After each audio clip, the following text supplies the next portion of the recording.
अस्सलाम वालेकुम स्टूडेंट्स, क्या हाल है आपके। मेरा नाम है अबरार चौहान। आज हम first year chemistry chapter number 11 के अंदर ऑर्डर ऑफ रिएक्शन फाइंड करने के डिफरेंट मेथड्स को डिस्कस करने लगे हैं।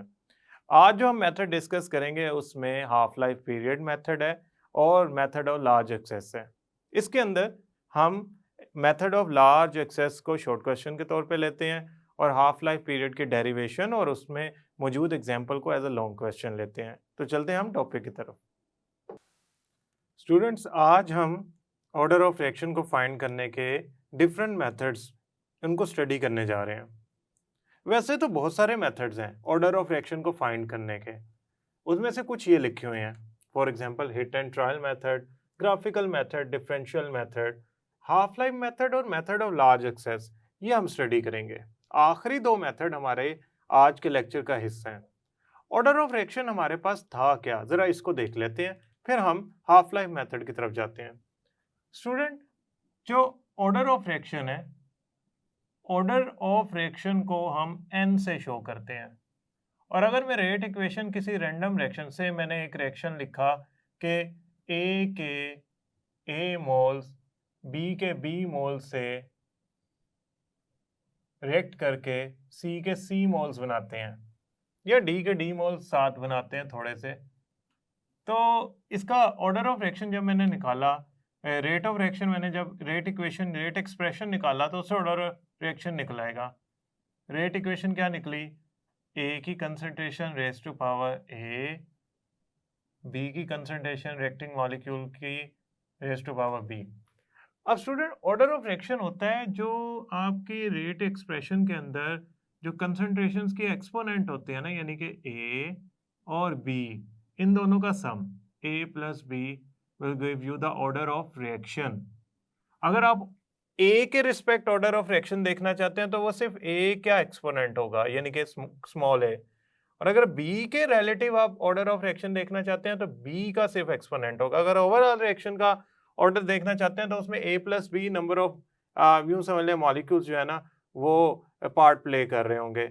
देखें, इस बात को समझें कि ऑर्डर ऑफ रिएक्शन जितने रिएक्टिंग मॉलिक्यूल एक्टिव मैसेज उसमें इंक्लूड हैं उनके एक्सपोनेंट का सम होता है, मल्टीपल नहीं होता। सब्ट्रैक्शन नहीं करनी आपने, डिवीजन नहीं करनी आपने, सिंपल एडिशन करनी है उन पावर्स को। अक्सर बच्चे इस बात को थोड़ा सा कंफ्यूज कर जाते हैं कि पावर्स का क्या करना है, आपने सिंपल उनको जमा करना है। फॉर एग्जांपल, ये a होता, स्मॉल a होता आपके पास 2 और स्मॉल b होता 1, तो आपका जो ऑर्डर ऑफ रिएक्शन आना था वो 3 आना था। अब ऑर्डर ऑफ रिएक्शन तो आपको अंदाजा हो गया कि हमारे लिए इसलिए ज़रूरी है, इट टेल्स यू कि आपका जो रेट ऑफ रिएक्शन है वो किस तरह रिलेटिव है या रिलेट कर रहा है कंसंट्रेशन के एक्सपोनेंट से। कंसंट्रेशन और रेट ऑफ रिएक्शन का आपस में रिलेशन ऑर्डर ऑफ रिएक्शन के जरिए हम कंक्लूड कर सकते हैं, उसको समझ सकते हैं। तो ऑर्डर ऑफ रिएक्शन तो वैसे ही हमारे लिए ज़रूरी है। ज़रा हम ऑर्डर ऑफ रिएक्शन में जो पहला मेथड है ना, method of half life method, इसको स्टडी करते हैं। तो हम पहले चलते हैं हाफ लाइफ मेथड की तरफ।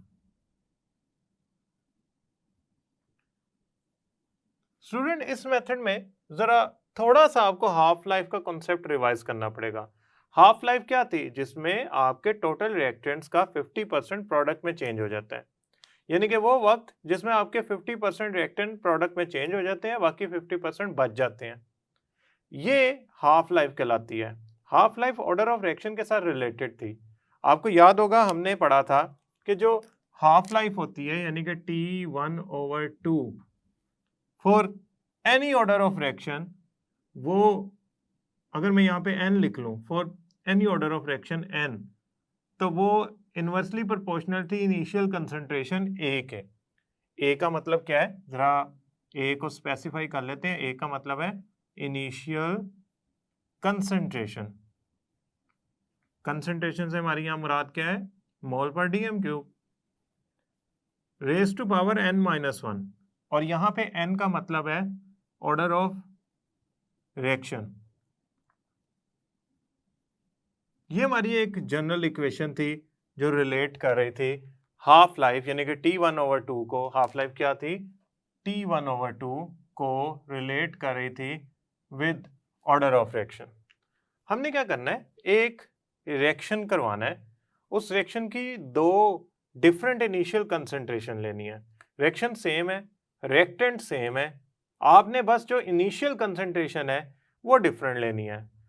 इसको आपने मेंशन करना है। देखें, अगर आप प्री कंडीशन मेंशन नहीं करेंगे तो आप नेक्स्ट स्टेप नहीं उठा सकेंगे। मैं आपको बता रहा हूं कि जो हमने रिएक्शन करवाना है उस रिएक्शन की दो इनिशियल कंसंट्रेशंस लें, दो डिफरेंट टेस्ट ट्यूब्स लें, और उन दो इनिशियल कंसंट्रेशन के जरिए हम ऑर्डर ऑफ रिएक्शन को फाइंड करने की कोशिश करेंगे हाफ लाइफ यूज करते हुए। याद रखिएगा, जब आप ऑर्डर ऑफ रिएक्शन फाइंड कर रहे होते हैं तो सेम रिएक्शन है, सेम रिएक्टेंट्स हैं, बस उनकी इनिशियल कंसंट्रेशन डिफरेंटली है। फॉर एग्जांपल, आपका यही रिएक्शन अगर मैं अज्यूम कर लूं कि ए के ए मोल्स बी के बी मोल से रिएक्ट कर रहे हैं, तो अगर मैंने इनिशियल कंसंट्रेशन इनकी for example overall initial concentration ली है 2 मोल पर डीएम क्यूब, तो जो दूसरा मेरे पास सैंपल होगा जिसको मैंने यूज करना है to calculate the order of reaction using half life, उसमें मैं 4 मोल पर डीएम क्यूब ले लूंगा। रिएक्टेंट्स नहीं चेंज कर रहा, रिएक्शन नहीं चेंज कर रहा, कंडीशंस नहीं चेंज कर रहा, I am only changing the initial concentration. So हम ऐसा करते हैं, let's take our reaction as sample. Sample के तौर पे एक रिएक्शन लेते हैं, कोई भी रिएक्शन हो सकता है, with two different initial concentrations.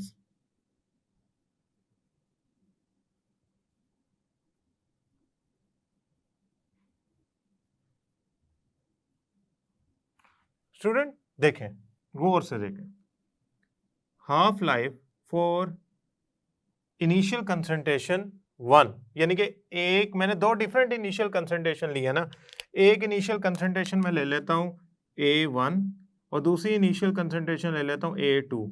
से this is 2 mole per dm cube, this is 4 mole per dm cube. मैंने दो डिफरेंट इनिशियल कंसंट्रेशन ले ली, तो मेरे पास जो इक्वेशन बनेगी फॉर फर्स्ट इनिशियल कंसंट्रेशन वो होगी half life inversely proportional to A1 raise to power n-1, और again for second initial concentration बनेगी T1/2 inversely proportional to 1/A2, यानी कि इनिशियल कंसंट्रेशन के इनवर्सली प्रोपोर्शनल है हाफ लाइफ, चाहे मैं A1 लूं, A2 लूं, A3 लूं, A4 लूं, A5 लूं, इनिशियल कंसंट्रेशन हाफ लाइफ के इनवर्सली प्रोपोर्शनल आती है।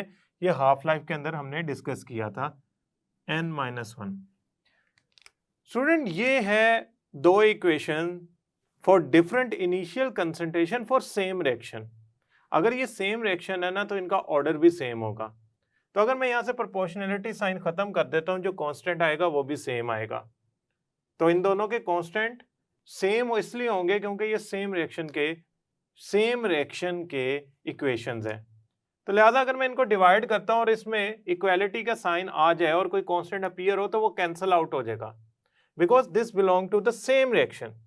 मैं इसको इक्वेशन नंबर 1 कह देता हूं और इसको इक्वेशन नंबर 2 कह देता हूं। मैं इक्वेशन नंबर 1 को इक्वेशन नंबर 2 से डिवाइड करता हूं, डिवाइडिंग इक्वेशन 1 बाय 2, तो क्या होगा, T1/2। अच्छा, ये हाफ लाइफ है किसके लिए, ये हाफ लाइफ किसके लिए, फॉर इनिशियल कंसंट्रेशन A1, और ये हाफ लाइफ किसके लिए, फॉर इनिशियल कंसंट्रेशन A2। तो अगर ये हाफ लाइफ फॉर A1 है, यानी कि ये वाली वैल्यू फॉर A1 है, तो मैं इसको ऐसा करता हूं, इसको T1/2 को लिख लेता हूं खाली T1, और इसको लिख लेता हूं फॉर ये 2 है ना इनिशियल कंसंट्रेशन, इसको लिख लेता हूं T2। तो जो मेरी इक्वेशन हो जाएंगी, जो मेरी ये इक्वेशन अल्टीमेटली बन जाएंगी, वो क्या बन जाएगी, T1 is directly proportional to 1/A1 n-1, और ये वाली इक्वेशन क्या बन जाएगी, ये बन जाएगी T2। मैंने क्या किया, ये वाली हाफ लाइफ A2 को रिप्रेजेंट कर रही है, तो मैं दो सेम वेरिएबल्स नहीं यूज कर सकता डिफरेंट कंसंट्रेशंस के लिए, क्योंकि A2 कंसंट्रेशन की हाफ लाइफ अल्टीमेटली इसकी वैल्यू से डिफरेंट होगी। So T2 is inversely proportional to 1 over A two N minus 1। Student अब ये चूंकि हमारी इक्वेशंस बन गई जिसमें हमारा ये वेरिएबल सेम आ जाना था अगर मैं यही यूज कर लेता। अब मैं इनको डिवाइड किया, यानी कि इक्वेशन 1 और इक्वेशन 2 और इक्वेशन 1 को डिवाइड किया, तो मेरा जो आंसर आया वो कुछ ये आया, T1 ओवर T2, यानी कि T1 ओवर T2 ये वाली वैल्यू डिवाइडेड बाय ये वाली value, 1 over A1 n minus 1 divided by 1 over A2 n minus 1। अब स्टूडेंट ये जो इक्वेशन बनी है ना, ये कुछ इस तरह की बनी है, A over B C over D। जब इस तरह की रेशो होता है हम उसको क्या लिखते हैं, AD ओवर BC। याद है मैथ का रूल, यानी कि ये इससे मल्टीप्लाई होगा, ये इससे मल्टीप्लाई होगा। तो मेरी इक्वेशन क्या बन गई, मेरी इक्वेशन बन गई T1 over T2 A2 n minus 1, यानी कि जो सेकंड इनिशियल कंसंट्रेशन है A1 n माइनस 1। अब आप कहेंगे सर इसमें n की पावर के अंदर हमारे पास ऑर्डर ऑफ रिएक्शन आ रहा है, n की पावर के अंदर ऑर्डर ऑफ रिएक्शन आ रहा है, तो कोई मसला नहीं, हम लॉग ले लेते हैं, पावर नीचे आ जाएगी। तो हम ऐसा करते हैं, इस इक्वेशन पे अप्लाई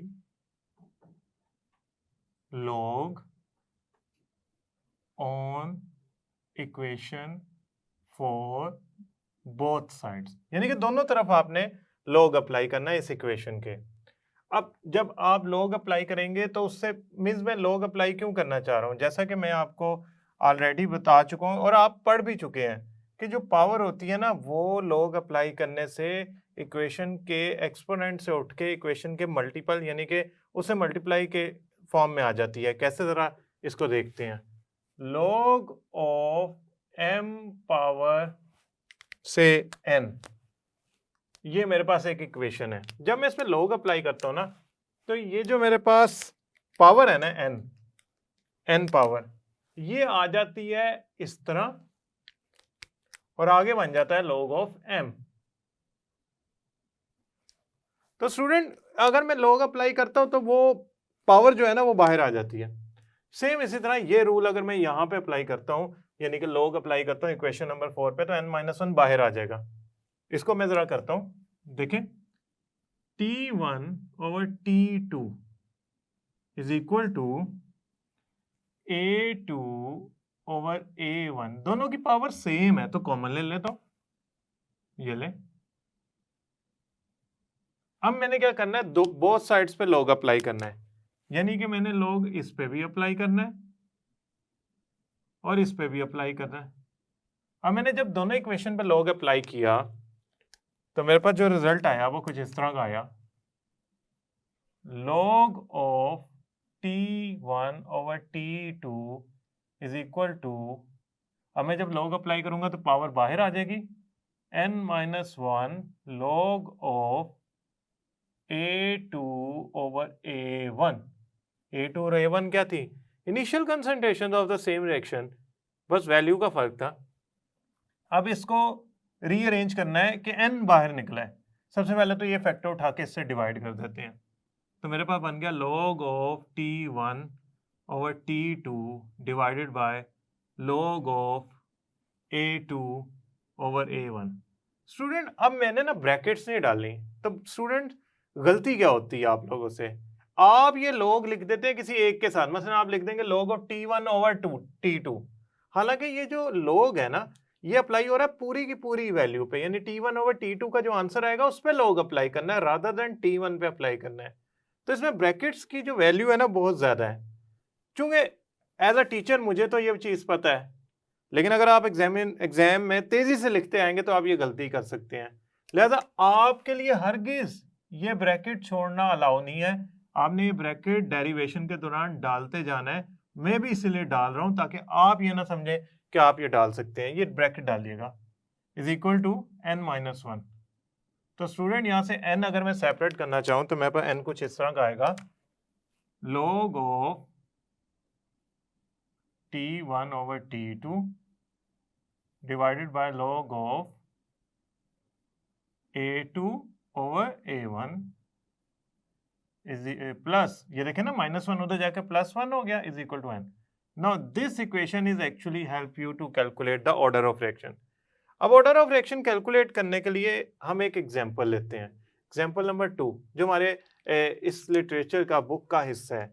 ये एग्जांपल नंबर 2 की प्रॉपर स्टेटमेंट है। आप देख सकते हैं इसमें इनिशियल कंसंट्रेशन जो ली गई है वो है 290 मिलीमीटर मरकरी और सेकंड कंसंट्रेशन 360 ली गई है। अब यहाँ पे आपके जहन में एक सवाल उठा है कि कंसंट्रेशन प्रेशर में क्यों ली गई है। असल में गैसेस की कंसंट्रेशन प्रेशर में मेजर की जा सकती है, क्योंकि जितना प्रेशर गैस का ज़्यादा होगा असल में उतनी ही गैस के मॉलिक्यूल्स की तादाद या कंसंट्रेशन ज़्यादा होगी। तो गैसेस की कंसंट्रेशन को हम यूजुअली प्रेशर में लेते हैं। गैसेस का प्रेशर ज़्यादा करने से उनकी रिएक्टिविटी या रिएक्शन का रेट भी बढ़ जाता है, क्योंकि नंबर ऑफ कोलिजन इम्प्रूव कर जाती हैं। सो समहाउ हमारे लिए एक कंटेनर के अंदर सेम गैस का प्रेशर बढ़ाने का मतलब ये है कि हमने कंडीशंस तो कोई नहीं चेंज की, इसका मतलब सिर्फ कंसंट्रेशन ही चेंज हुई है, क्योंकि टेम्परेचर भी नहीं छेड़ा हमने, उसकी रेडिएशन भी नहीं रेडिएट भी नहीं कराया, रेडिएशन भी नहीं कराई गई उस पर, और ना मैंने कोई और प्रेशर अप्लाई किया, मैंने सिंपल कंसंट्रेशन बढ़ाई जिससे प्रेशर बढ़ गया।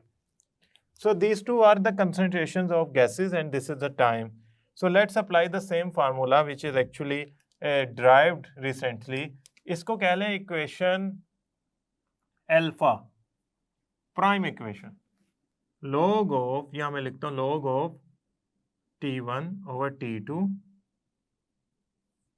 log of A2 over A1 plus 1 into n। ये वैल्यू स्टूडेंट इसमें इनपुट करें, 1 प्लस लॉग ऑफ T1 कितना है 255 212, ये आ गया आपका लॉग ऑफ T2 360 और 290। याद रखिएगा ये ऑपोजिट है, ये T1 ओवर T2 है तो ये A2 ओवर A1 है, ये आ जाएगा ऑर्डर के इक्वल। और जब मैं इसको सॉल्व करूंगा इस वैल्यू को तो आएगा 1 plus 0.85 is equal to order of reaction. तो यहाँ से 1.085 आता है 1.85 which is approximately equal to 2। So order of reaction मेरा यहाँ क्या निकला by using this example is 2। So अगर मेरी ये कंसंट्रेशन हो, दो इनिशियल डिफरेंट कंसंट्रेशन ली जो डिफरेंट टाइम्स के हाफ लाइफ को शो कर रही हैं, तो हाफ लाइफ की वैल्यूज़ यहाँ डालें, इनिशियल कंसंट्रेशन की वैल्यूज़ यहाँ डालें। आपका लॉग अप्लाई करने पे आंसर आया और मैंने कैलकुलेट कर लिया। ये अगर आपका 1.99 आता, 1.85 आता, तो it means the order of reaction is approximately 2। आपने उसे राउंड ऑफ करके 2 आंसर निकाल लिया। So this is one of the most easiest way to calculate the order of reaction. अब हम चलते हैं मेथड ऑफ लार्ज एक्सेस की तरफ। मेथड ऑफ लार्ज एक्सेस, इसका मतलब क्या है? इसका मतलब है एक रिएक्टेंट आप हाई कंसंट्रेशन में ले लें, बहुत ज्यादा कंसंट्रेशन में, फॉर एग्जांपल ए और बी रिएक्शन कर रहे हैं, ए ले लें नॉर्मल कंसंट्रेशन में 1 मोल में पर डीएम क्यूब, और जो बी है वो ले लें 20 मोल पर डीएम क्यूब में, बहुत ज़्यादा मिकदार में। तो आपके जहन में फ़ौरन एक सवाल उठा, जो चीज़ एक्सेस में ले ली जाए उसका तो ऑर्डर ऑफ रिएक्शन पे हिस्सा ही नहीं होता, वो तो ऑर्डर ऑफ रिएक्शन को डिस्टर्ब भी नहीं करती। तो हम भी तो यही कर रहे हैं। अगर एक से ज़्यादा रिएक्टेंट्स हमारे पास मौजूद हैं, एक से ज़्यादा रिएक्टेंट हमारे पास मौजूद हैं, एक रिएक्टेंट को आप एक्सेस में ले लें, एक के ज़रिए ऑर्डर ऑफ रिएक्शन को जस्टिफाई करें, फाइंड करें, डिटरमिन करें, फिर दूसरे को आप हाई एक्सेस में ले लें और पहले के जरिए ऑर्डर ऑफ रिएक्शन को जस्टिफाई करें या फाइंड करें। नाउ अंडरस्टैंड माय वर्ड्स कि आप लार्ज एक्सेस में एक रिएक्टेंट्स को ऑर्डिनरी या जो भी उसकी सर्टेन आप कंसंट्रेशन लेना चाहते हैं वो लेंगे और दूसरे को लार्ज एक्सेस में लेंगे। जो चीज़ आपने लार्ज एक्सेस में ली है आप उसको रेट ऑफ रिएक्शन में इन्वॉल्व नहीं करते, क्योंकि एक्सेस वैल्यू जो होती है या रिएक्टेंट होता है वो रेट ऑफ रिएक्शन में हिस्सा नहीं लेता। तो मेथड ऑफ लार्ज एक्सेस कहता है कि एक से ज़्यादा रिएक्टेंट वाले रिएक्शन में से ए प्लस बी में is making C plus D. A एक रिएक्टेंट है, बी दूसरा रिएक्टेंट, से हाइड्रोजन प्लस क्लोरीन, कोई भी हो सकता है। उसमें आप ऐसा करें, पहले स्टेप 1, फर्स्ट स्टेप आप B को लार्ज एक्सेस में ले लें, बहुत ज्यादा मिकदार में ले लें। उससे होगा क्या, रेट ऑफ रिएक्शन पे इसका effect will not be affected. Large access में होने से क्या होगा, रेट ऑफ रिएक्शन पे इसका इफेक्ट नहीं आएगा। किसका इफेक्ट आएगा, only A will affect rate of reaction।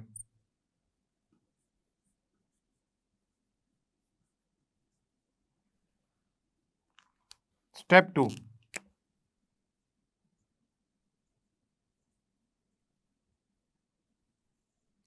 आप क्या करें, A को अब लार्ज एक्सेस में ले लें। उससे क्या होगा, इसका रेट ऑफ रिएक्शन पे इफेक्ट खत्म हो जाएगा। ओनली B जो है वो आपने सर्टेन वैल्यू में लिया। देखें जब आपने स्टेप 1 किया था ना, तो आपका rate of reaction was affected by concentration of A से आपकी A की कंसंट्रेशन एक दफ़ा बढ़ाई तो रेट ऑफ रिएक्शन भी 1 टाइम बढ़ गया। दूसरे स्टेप में जब हमने B के साथ इसका रेट ऑफ रिएक्शन का रिलेशन फाइंड करने की कोशिश की, तो उसमें हुआ यूं कि B की कंसंट्रेशन डबल की तो रेट ऑफ रिएक्शन 4 गुना हो गया, यानी कि B की कंसंट्रेशन के स्क्वायर के प्रोपोर्शनल है रेट ऑफ रिएक्शन। और अगर मैं इन दोनों इक्वेशंस को कंबाइन कर लूं तो मेरे पास जो इक्वेशन आएगी वो आएगी R directly proportional to A and B का स्क्वायर। और अगर मैं प्रोपोर्शनैलिटी साइन खत्म करता हूं तो कांस्टेंट आ जाएगा। खैर हम ऑर्डर ऑफ रिएक्शन से कंसर्न है। A की कितनी पावर है 1, B की कितनी पावर आई इस मेथड के जरिए 2, तो मैंने ये 1 + 2 जब ऐड किया तो मेरे पास ऑर्डर ऑफ रिएक्शन आ गया। मैंने क्या किया, 1 + 2 जब ऐड किया तो मेरे पास ऑर्डर ऑफ रिएक्शन आ गया। सो मैंने किया क्या है, इस मेथड के जरिए रेट इक्वेशन डेवलप की और वहां से ऑर्डर ऑफ रिएक्शन फाइंड कर लिया। इस मेथड में एक क्वांटिटी एक्सेस में ली जाती है और एक्सेस वाली क्वांटिटी जो होती है वो रेट ऑफ रिएक्शन पे इफेक्ट नहीं करती, दूसरी कर रही होगी तो उससे रेट ऑफ रिएक्शन की वैल्यू डिटरमिन कर ली कि रेट ऑफ रिएक्शन किस तरह प्रोपोर्शनल है उस कंसंट्रेशन के देन दूसरे के, और देन दोनों को कोरिलेट करके हमने एक स्टैंडर्ड इक्वेशन बना ली R = K, A की कंसंट्रेशन B की कंसंट्रेशन का स्क्वायर, और then we add up those two value and we get the order of reaction. I hope student ये आपको आसान लगा होगा। ये शॉर्ट क्वेश्चन है, by the way this is a long question. I hope student ये lecture आपको समझ आया होगा। नेक्स्ट लेक्चर तक के लिए अल्लाह हाफिज।